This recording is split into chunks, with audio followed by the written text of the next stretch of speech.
The film begins by introducing a woman named Luan Johnson, a former Marine and English literature graduate who is now looking for a job as a teacher. After separating from her husband, Luan lives alone and tries to start a new chapter in her life. One day, a former friend named Hal Griffith recommends that she apply for a job at Parkmont High School, where he also works as a teacher.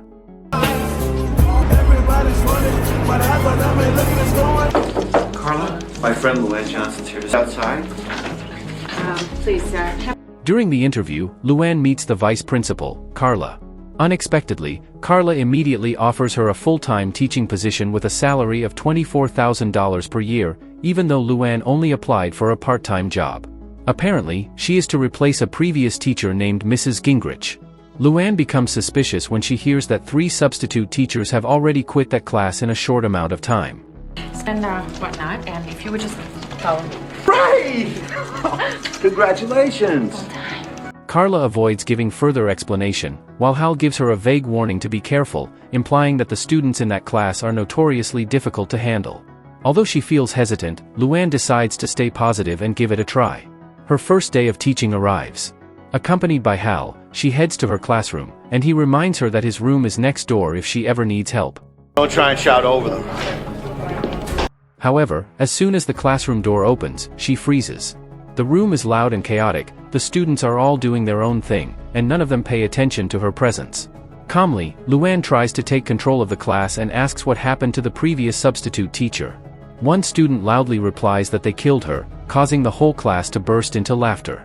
The class leader, Emilio Ramirez, joins in mocking Luan, making the situation even more disruptive and noisy enough to disturb the other classes nearby. At first, Luan forces herself to smile and stay composed, but the students' behavior becomes increasingly intolerable. Come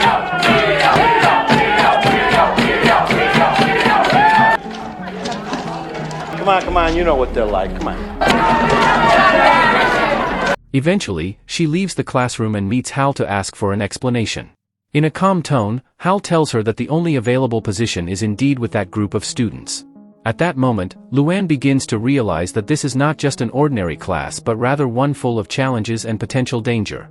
She starts to doubt her own abilities, but Hal reassures her that the students are actually bright, they are just academically behind. He suggests that Luan find a way to make them interested in learning. Refusing to give up, Luan goes home and devises a new strategy. How you little bastards.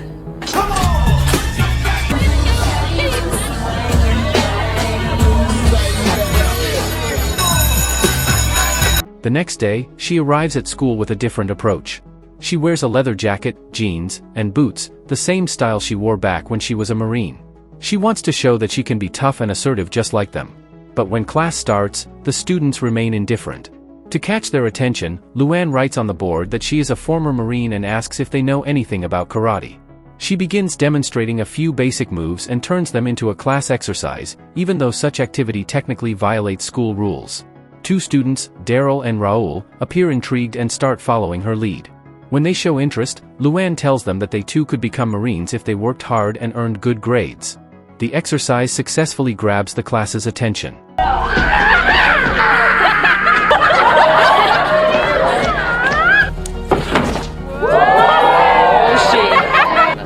Okay, grab his wrist. Okay. Once the atmosphere becomes calmer, Luan shifts to the English lesson and uses the word choose as an example of a verb. She connects it to life, saying that everyone is always faced with choices, whether to give up or keep fighting. Her words make the students pause and reflect, and one girl named Callie even expresses her own understanding of the meaning behind the word. However, the lesson is suddenly interrupted when Carla arrives and calls Luan to the principal's office. I mean, you could always choose something. Not where I live. Excuse me, Miss Johnson. Oh, yes. Would you stop by the principal's office before your next class, please? Miss Grandy would like to speak to you. There, she meets the principal, Mr. Grandy, who immediately scolds her for teaching karate and using topics deemed inappropriate for the curriculum. Grandy insists that Luan must follow the official guidelines, even if the students find them uninteresting. And can lead to a lawsuit in case of an injury. Just going to have to go along with our policies. So, what's on today's lesson plan, little kid? The next day, Luan tries another approach. She brings candy bars and offers them as rewards to anyone who can answer her questions correctly. This method works, the students become more active and engaged. She also begins introducing poetry, promising a special prize. If they complete the assignment, she will take them on a trip to an amusement park. But when the students ask about the cost, Luan impulsively says that it will all be covered by the school board. Emilio immediately accuses her of lying, saying that her promise is nothing but nonsense. His words make the class tense again. Some students lose their enthusiasm, and the lesson ends in silence. Only Callie stays behind. She advises Luan to try talking to Emilio first since all the students respect his opinion. If you want to get the class to listen, get Emilio.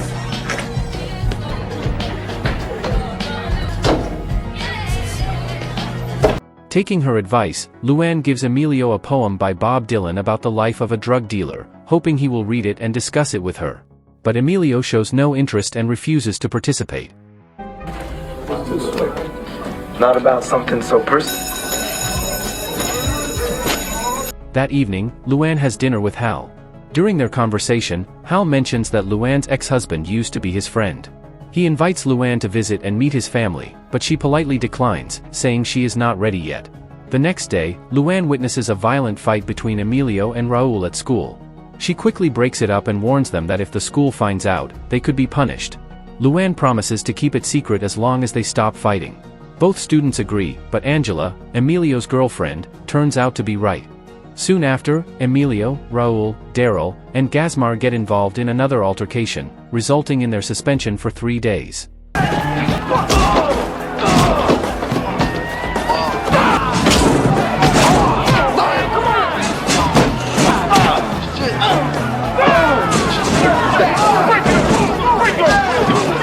Luan sees Raul being taken away by the police. Raul admits he just wanted to prove he is not weak.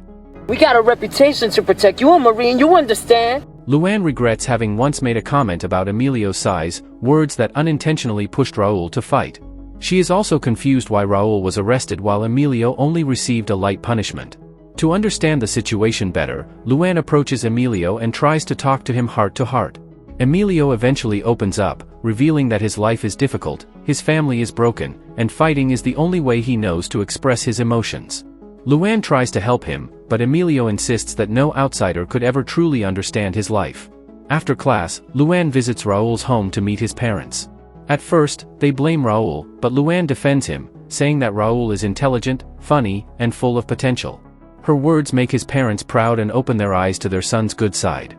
Shortly after, Luan also visits Emilio's home to speak with his family, though the details of their conversation are not shown. The next day, the students confront Luan angrily, believing she interfered and caused Raul's punishment. They accuse her of not understanding their lives. Firm yet calm, Luan gives them a choice, to stay in her class or leave. She makes it clear that no one is being forced, and everyone has the right to choose whether they want to keep learning or give up entirely. Nobody's forcing you to be here. You have a choice. You can stay. There are no victims in this classroom. When Luan feels she can no longer handle it, something unexpected happens. Emilio suddenly stands up for her in front of the entire class. He says that he respects Luan because she took the time to visit each student's home and even faced their parents to better understand their lives. His words silence the room, and several students who were planning to leave decide to stay. After that, Luan leads a discussion about life choices and how every decision can shape one's future. For the first time, Emilio takes part in the discussion, showing that his heart is slowly opening. As time goes by, Emilio's respect for Luan deepens, especially because she genuinely cares for her students. She often visits their homes, talks with their families, and helps them in any way she can. Luan also keeps her promise to take the class to the amusement park. The students enjoy the trip and have fun, forgetting for a while about the hardships of their lives outside school.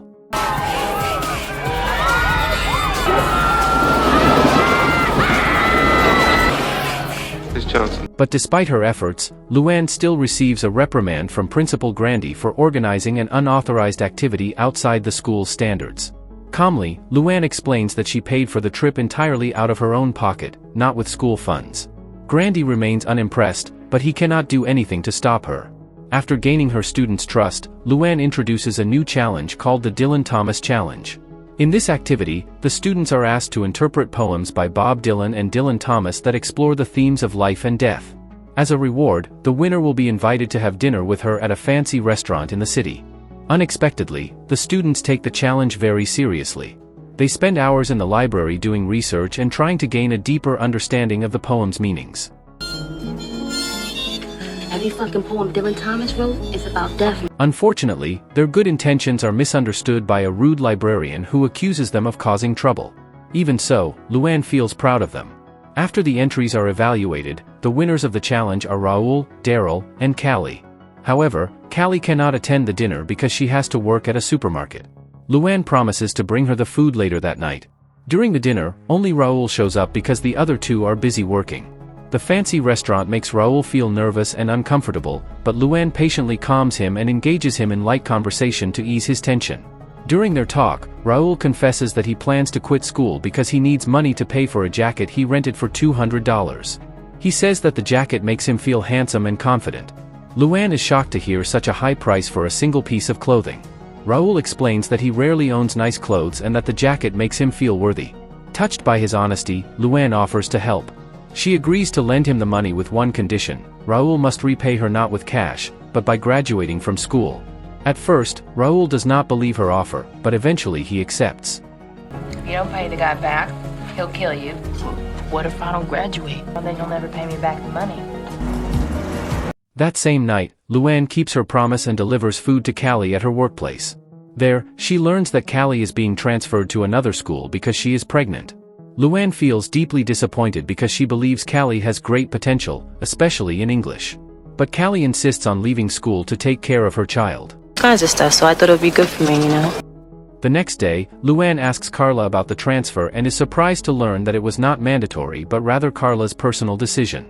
Quickly, Luan goes to see Callie and tells her that she doesn't have to leave. However, Callie responds coldly. She explains that her boyfriend wants her to move so they can be closer and start a small family together. Luan feels sad hearing this. She then takes Callie aside and opens up about her own painful past in an abusive relationship with her ex-husband. Although Callie remains silent, Luan knows her words have reached the girl's heart. He beat me. We got divorced, and I had an abortion. Callie, just don't throw away all you can become. Over time, Luan's teaching methods begin to change how the students view school and life. At first, they only study for rewards, but Luan teaches them that knowledge itself is the greatest prize. She emphasizes that the ability to read, think, and understand is a power that can change lives. She tells them that the most powerful weapon in the world is not a gun but intelligence. Yet Luan's struggle is far from over. When she visits the homes of Daryl and Lionel, their parents reject her and decide to withdraw their sons from school. They believe Luan is corrupting their children's minds with unrealistic ideas about poetry and dreams. Their grandmother adds that men should be earning money, not chasing dreams of becoming doctors or lawyers. Boys don't go to your school no more, and that's gonna be it. Don't you think that finishing high school will be valuable to their future? Waste of time. They got more important things to worry about. Losing 3 students at once makes Luan feel like a failure. She begins to lose her motivation and confidence, even though the remaining students try to encourage her to stay strong. Just as she starts to regain her spirit, a new problem arises. Luan hears that Emilio has been accused of being a drug dealer and of stealing another man's girlfriend. Because of that, he has become the target of death threats. Angela tells Luan that Emilio is carrying a gun for protection because his girlfriend's ex-boyfriend has sworn to kill him. For his safety, Luan and Angela ask Emilio to stay temporarily at Luan's house. That I'm his gun, that Emilio. He's looking for me to kill me, and the only way for me to stop him is for me to kill him first. Please. But Emilio, come to my house. Yeah, right. Please just go. While he is there, Luan tries to convince him to report the threats to the school so they can help and send the attacker to juvenile detention, ensuring Emilio's safety. But Emilio strongly refuses. He says that being a snitch would destroy his reputation in the neighborhood and that he would rather die than live with that label. Luan is terrified by his words but continues to advise him patiently. That night, without saying goodbye, Emilio leaves Luan's house. The next morning, Luan rushes to school looking for him. She asks Mr. Grandy if Emilio has been to his office. In a cold tone, Grandy replies that Emilio did come by, but he yelled at him and kicked him out for entering without knocking. Luan is devastated by how heartless the principal's reaction was. Moments later, Carla arrives with tragic news. Emilio has been found dead not far from the school, shot and killed.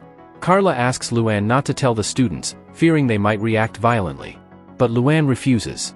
She believes they deserve to know the truth. When Luan breaks the news to the class, the atmosphere turns silent. The students are shocked and deeply saddened, but no one acts out as Carla feared. They overshot this.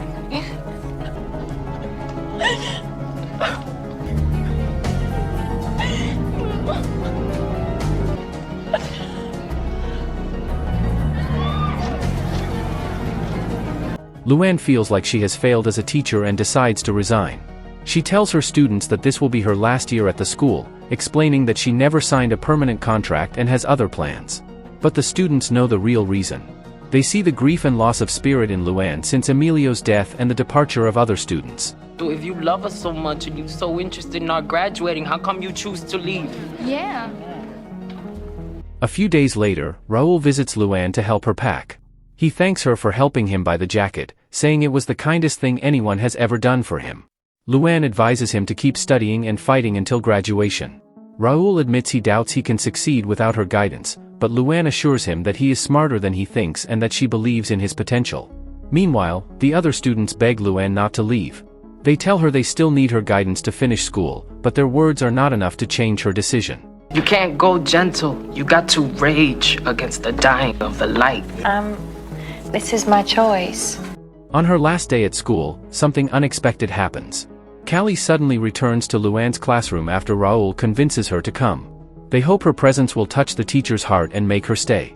And indeed, when Luan sees all her students standing together, refusing to let her go, she feels deeply moved. They remind her of all the poems and lessons she taught them about choice and perseverance.